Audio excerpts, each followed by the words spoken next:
Welcome to Cheap and Cheerful, reviewing bargain bin video games because life is too short and money doesn't grow on trees. Today we're talking about Shelter, a third-person mother badger simulator. Strictly speaking, it's a third-person adventure game, I guess you would call it, but you do play a mother badger with a litter of little, what are baby badgers called? Cubs, maybe? Call them cubs. Little badger cubs.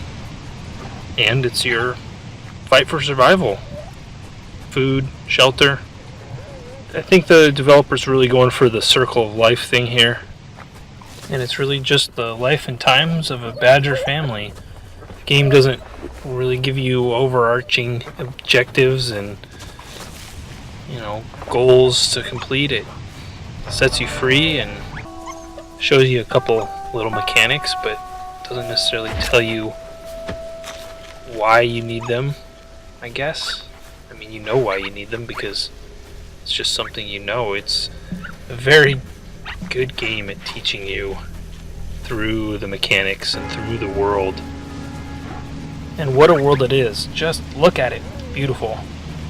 It's got this great desaturated art style I haven't really seen anywhere else. Kind of almost paper craft looking, but I know the desaturation kind of shows up pretty starkly on recordings. It's not quite as washed out as it seems, probably through this recording. And later levels have much more color and variety. There's great variety across all the different areas that your travels take you. Don't let the beautiful scenery fool you, though. This world is very dangerous. Much like with the mechanics, the world itself is what's going to teach you and inform you of these dangers, and it's up to you to be focused and attentive, or else you will lose little badger cubs. And that is heart-wrenching. The fact that there isn't a clear and present enemy most of the time makes for some really tense gameplay. It's enjoyable, but just gripping. This unseen enemy, this unseen danger, it's something that even a lot of horror games don't get right, and to find it so well done in a game like this is just fantastic. Because that sort of atmosphere can wear on you and kind of grind you down, the roughly 3-hour gameplay length just feels perfect.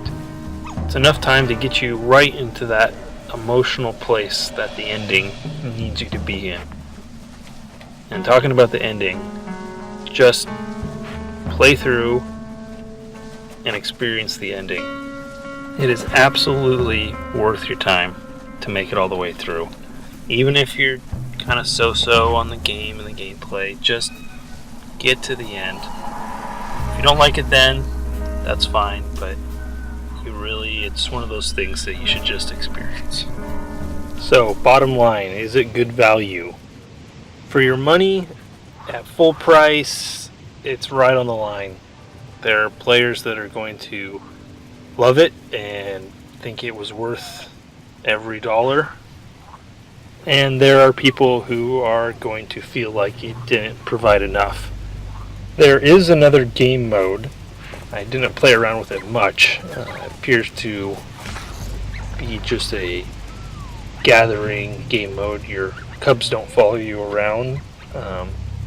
But for me, once I had completed the game, that felt like enough to me. I didn't feel like I wanted to spend more time outside of the story arc, because that's really what you're there for.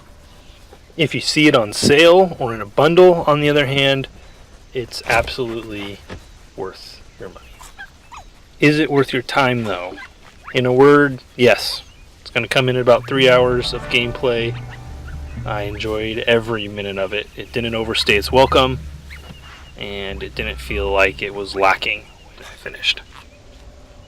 So that is Shelter, and this has been Cheap and Cheerful. Thank you for watching. If you like what you see, be sure to check out more at youtube.com/CACgames.